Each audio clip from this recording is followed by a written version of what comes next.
Yo tout le monde, bienvenue sur la chaîne de Le Max. On se retrouve pour l'épisode 33 de cette saison presque finale, c'est la partie 3 de Bleach Thousand Year Blood War. On va vous faire une petite review, tranquillou, installez-vous. Et puis n'oubliez pas également, si vous n'êtes pas abonné, que faut-il faire ? Et bah c'est le moment de le faire. Voilà, vous cliquez sur les petites cloches et tout ce qui va bien pour ne pas louper les notifications des prochaines vidéos sur la chaîne Le Max. Il y en a pas mal en ce moment.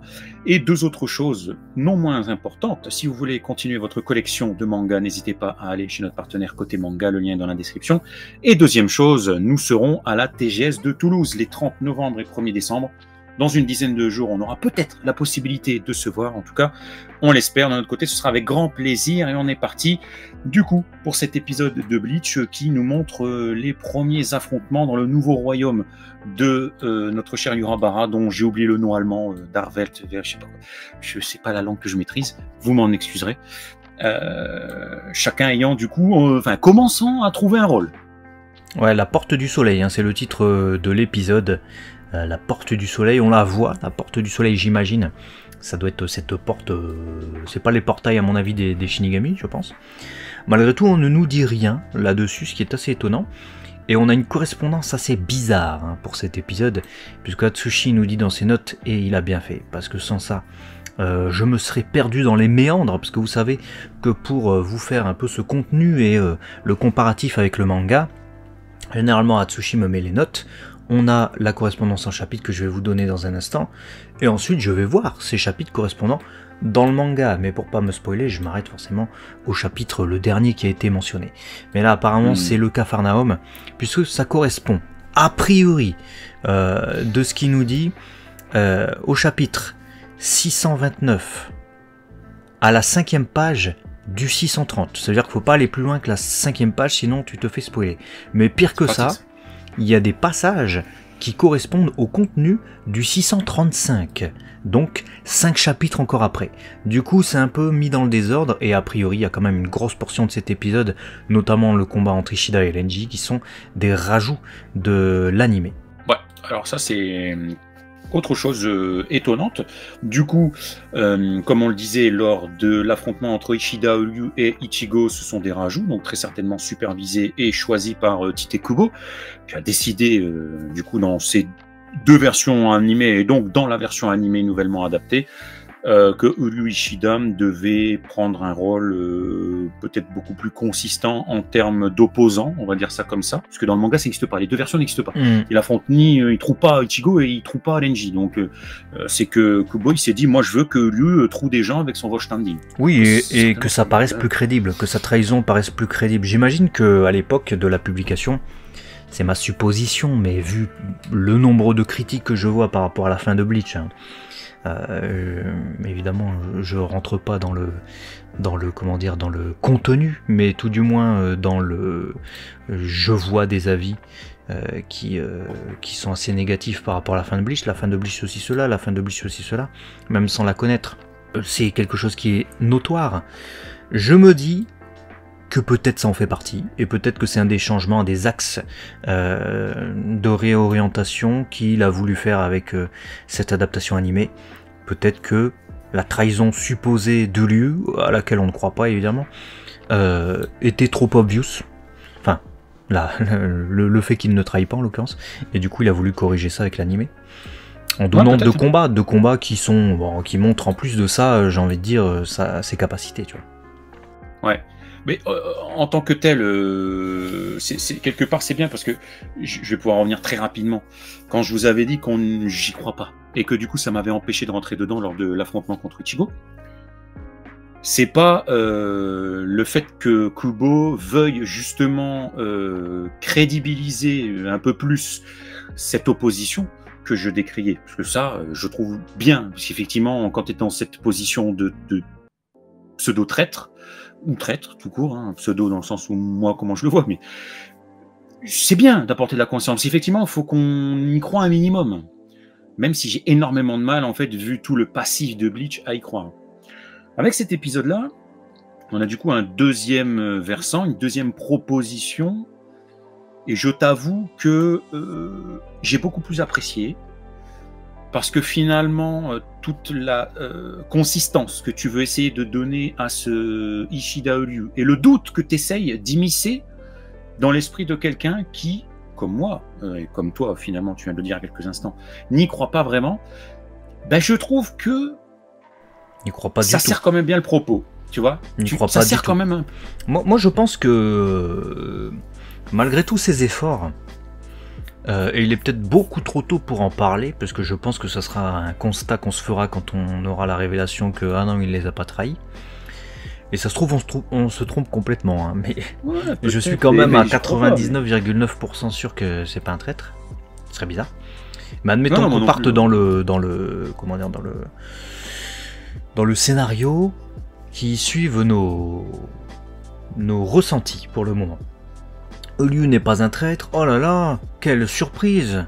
Voilà, admettons qu'on parte dans cette direction-là. Je pense que si, malgré 2 épisodes où il nous rajoute des combats pour le personnage, on n'est toujours pas convaincu. Ça veut forcément dire qu'à un moment donné, il y a eu une couille.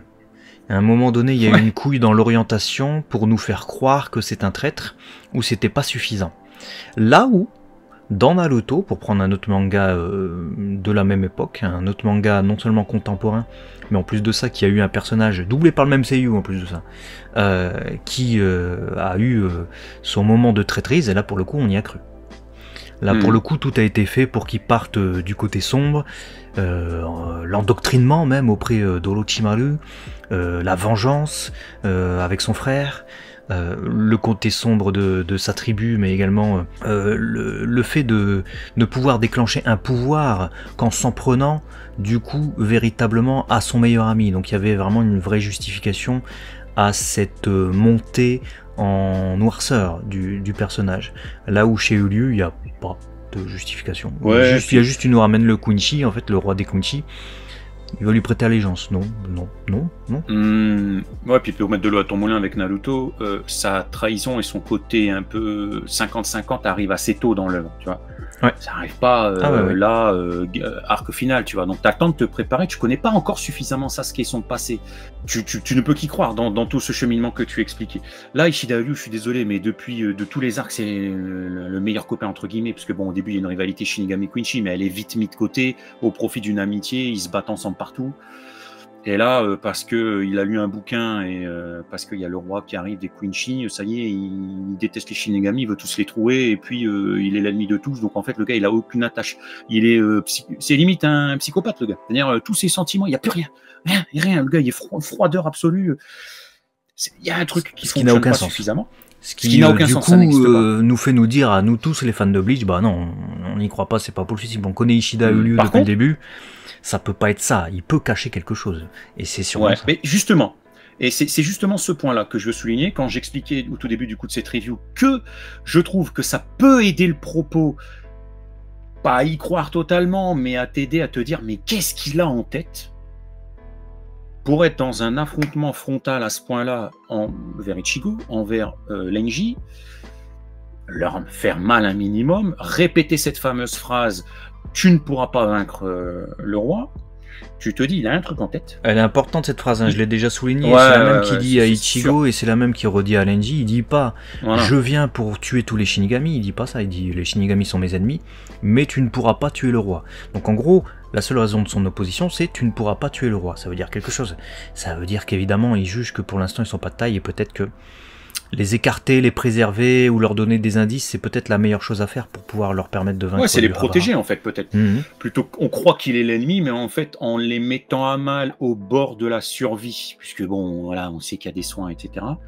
Il les empêche d'affronter en frontal peut-être le roi et d'en mourir. Et donc en fait, bien sûr, c'est beaucoup plus intelligent et réfléchi. Et en fait, du coup, effectivement, dans l'animé, montrer qu'il est prêt à aller jusqu'à aller en frontal avec les Shinigami qui sont pourtant de base ses amis, renforce, je trouve, un minimum son mindset et peut-être son plan qu'il a en tête de se dire il n'y a rien qui me fera déroger, je suis sûr de moi, je suis sûr qu'il faut que ce soit comme ça que ça se passe, mais on ne sait pas pourquoi. Est-ce qu'il a la connaissance de Yurabara? Est-ce qu'il a mis en place un plan? Parce que Yurabara, il est aux antipodes de croire, pour le coup, que lui met à l'envers. Ou en tout Ah, cas, il je montre sais pas pas. ce signe-là et Je sais il veut pas. le garder près de lui pour le surveiller. Bah ouais, Donc, c'est il y a peut-être quand ça. même une hein, C'est omniscience. peut-être ça. C'est peut-être ça. Il a peut-être capté que lui, ça allait être un fauteur de troubles et puis il voulait le garder auprès de lui et peut-être même que c'est un.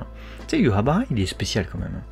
Non Ah, il est seulement spécial, déjà là c'est maintenant clair. il voit en plus dans l'avenir, etc.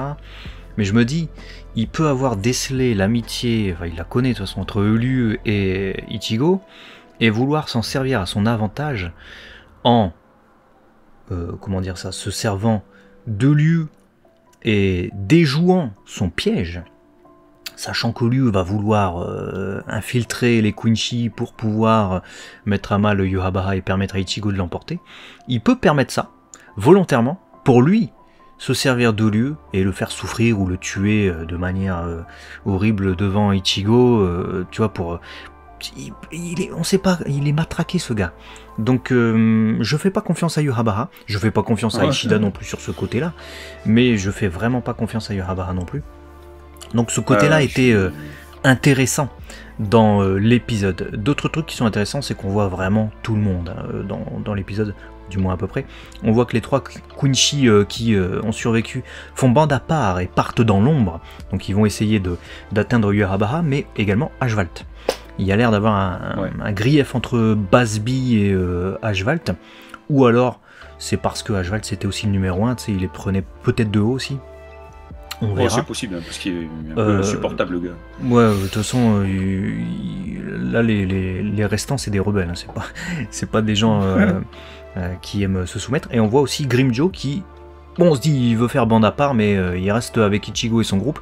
Finalement, il s'isole et il se retrouve acculé par Askin Naklevar, qui va réussir à le piéger avec une balle sauteuse.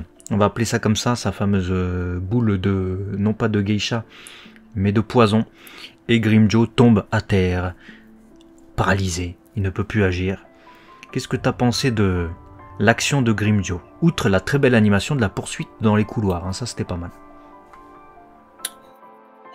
Je l'ai trouvé un petit peu manquant de lucidité.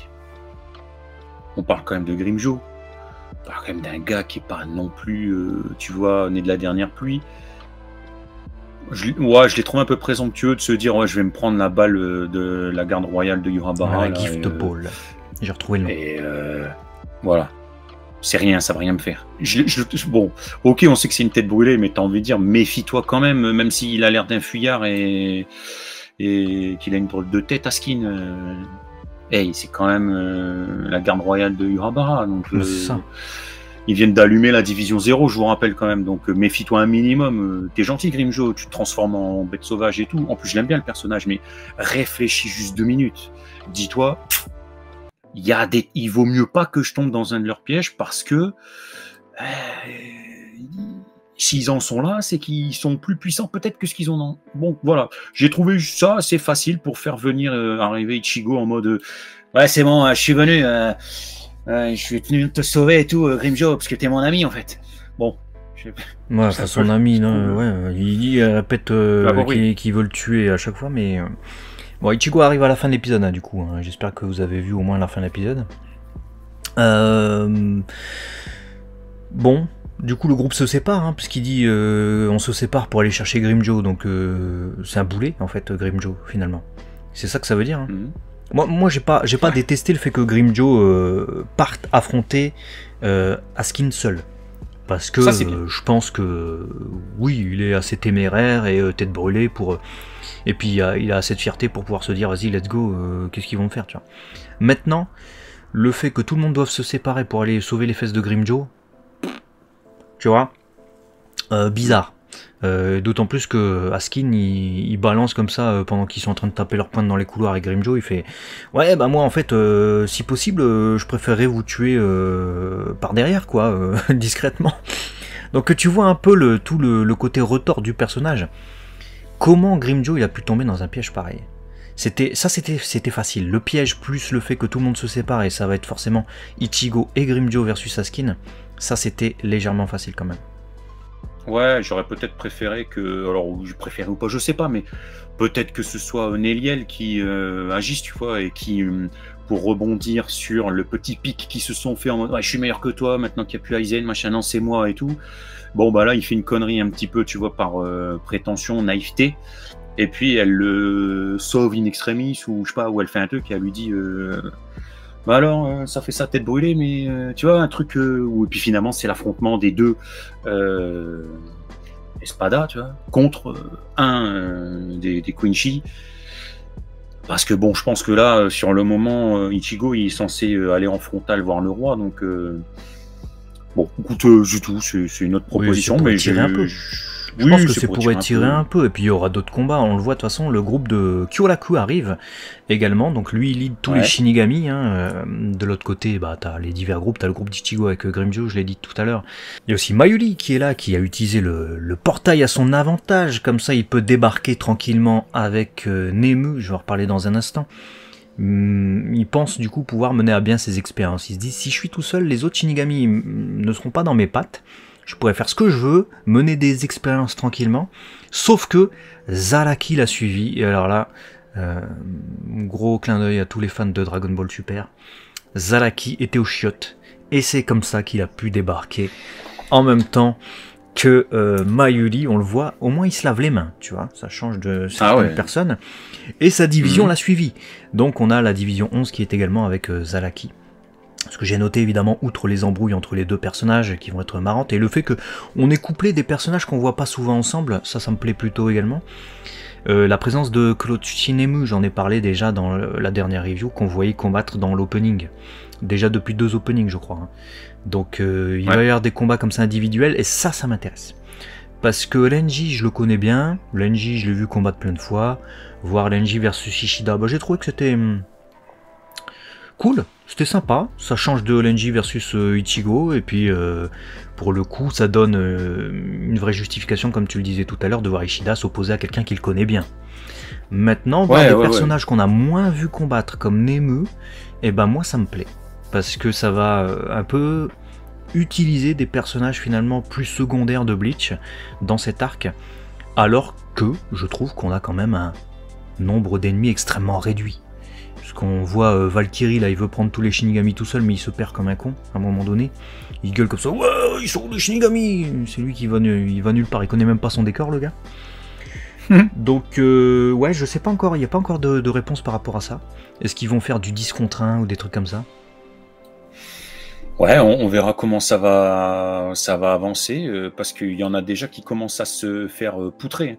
Par du coup, Lil Bao, qui s'amuse à taper ses meilleurs tirs de sniper.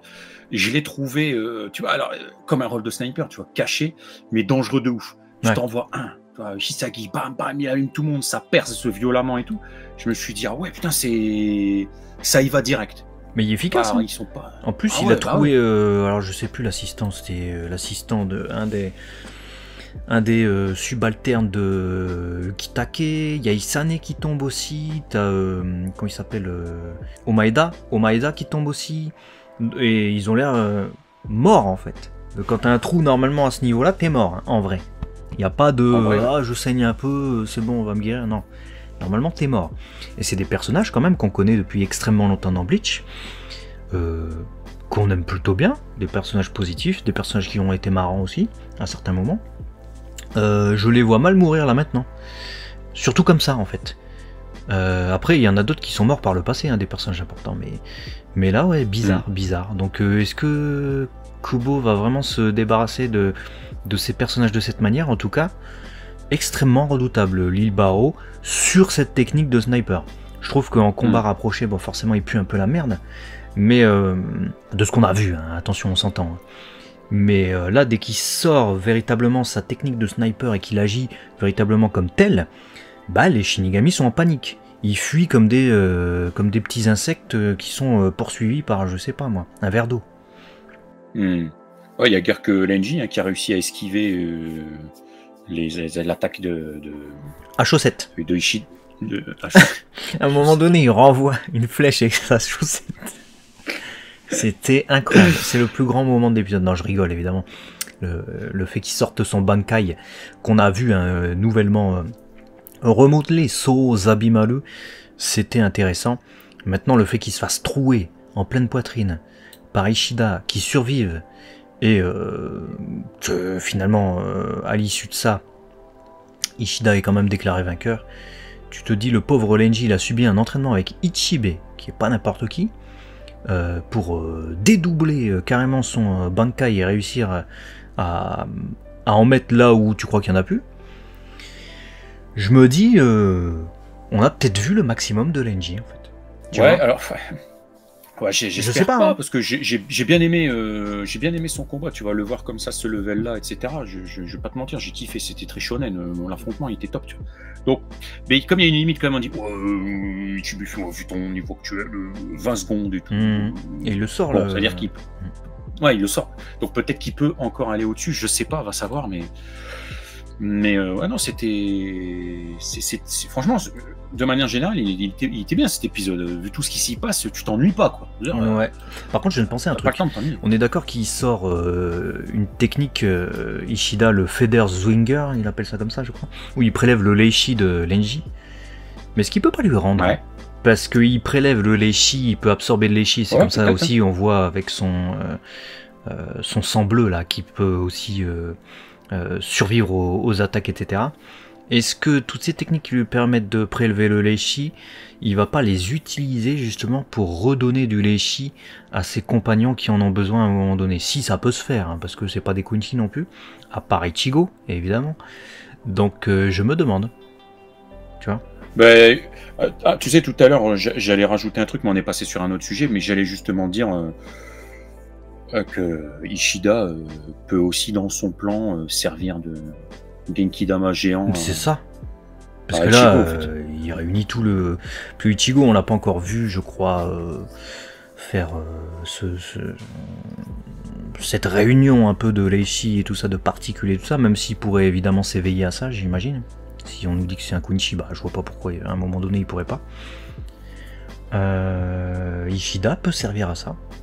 Il peut même servir un peu de catalyseur, tu vois, il en prend à tout le monde, il fait genre je suis l'antagoniste et puis après il resserre à Ichigo. Ichigo, Kurosaki, tiens, voilà, cadeau, allez, vite. Et puis Kurosaki il est fin prêt pour avec son Genki-dama pour pouvoir faire lutter contre Yuraba Wawe. Ouais. Et du coup, ça rejoindrait sa fameuse phrase. Il dit à chacun, ouais, tu peux pas battre le roi. Donc vas-y, je prends ton pouvoir, prends ton Leishi. Puis il fait ça à tout le monde, puis à la fin il fait, j'ai dit que vous pouviez pas battre le truc, mais j'ai pas dit que tous ensemble dans Ichigo vous pouviez pas gagner. Ça, j'ai pas dit ça. C'est ça. En fait, ça va être ça la pire. Non, mais intriguant, donc c'est bien, ça rajoute un petit peu d'intrigue et de cette nécessité de renforcer un minimum la crédibilité de la traîtrise. Maintenant, on n'y croit toujours pas, donc on attend de voir pourquoi il fait tout ça. C'est ça qui m'intrigue le plus. Ouais, moi aussi, on va se quitter avec quelques petits changements notés par Atsushi. Du coup, les passages avec Valkyrie, Lilbaro et Askin qui se cachent sont bien adaptés d'un chapitre, mais le 635, comme je le disais, donc c'est loin après. Rien à voir, donc il faut faire attention de ne pas se faire spoiler, il faut tomber sur le bon chapitre. Et entre les chapitres 630 et 635, du coup, il y a de multiples passages, j'ai pas été voir, hein, mais qui ne sont pas encore adaptés, vous en doutez, qui le seront peut-être ou peut-être pas, je sais pas, dans les prochains épisodes. On verra, on aura les surprises, on aura le temps de revenir dessus. Le combat de Liu versus Lenji, vous l'avez compris, n'existe pas, mais c'est intéressant de noter que, comme tu l'as dit tout à l'heure, il aime trouer, perforer ses adversaires. Est-ce qu'aussi, ce sont des flèches meurtrières? Là se pose la question. Contre Ichigo, ça avait l'air quand même. Hein. Il a fallu être réparé par Inoue. Mais là, Inoue n'est pas dans le coin, sauf si, comme par hasard, le fait qu'ils se soient séparés va amener cette dite personne, pour pas répéter qu'un soit le nom, devant Lenji. Et comme par hasard, c'est elle qui va pouvoir le soigner. Ou alors, il a des flèches qui ne sont pas forcément meurtrières, et c'est l'une d'elles qui a percé Lenji, je sais pas. Et sinon, petite scène comique qui a été coupée, à un moment où Ichigo tombait dans le vide, et il est rattrapé par Chad. Un peu comme Yushiro, dans l'épisode précédent, si vous vous rappelez, Yushiro, c'est le frère de... Comment elle s'appelle, Yoruichi. Et dernier point quand même important, je viens d'y penser là, d'un coup. L'épisode dernier, là, on nous disait pas, Kyoraku, il disait pas, ouais, écoute, ici on est limité en Leishi, je sais pas quoi, machin, tout ça va à être fait, compliqué ouais. de se mouvoir et tout. Parce que là, bon, j'ai pas trop senti ça chez Lenji, ni chez ceux qui se sont battus, là, pour l'instant. On ne nous a pas, en fait, mis en tête ces phrases de Kyoraku dans cet épisode. Donc peut-être que c'est volontaire pour nous garder une réserve pour l'NJ plus tard, tu vois. S'il revient à combattre et qu'on le sent plus fort, dans ce cas-là, ça sera pas illogique du coup. Vu que... Ben, après, il faut dire aussi que c'était limité. Là. Ouais, voilà, c'est ça. Et en plus, on était sur un rajout, donc on verra de toute manière. Je pense que l'avenir nous en dira beaucoup là-dessus. Bah écoutez, bel épisode, notamment grâce au travail storyboard et animation de fou de Chendali. On remercie une nouvelle fois Atsushi pour ses notes. On vous remercie, vous, pour votre soutien et vos partages de cette vidéo. Donnez-nous vos avis, évidemment, au sujet de cette adaptation dans les commentaires. Et à très vite sur la chaîne 2. Sur la chaîne. Léo et Max. Des bisous, les amis. Sur la chaîne. Sur la chaîne. On l'a pas beaucoup vu, là. Ouais, on le verra peut-être. Moi, je cours. Je peux pas tout faire. À très vite.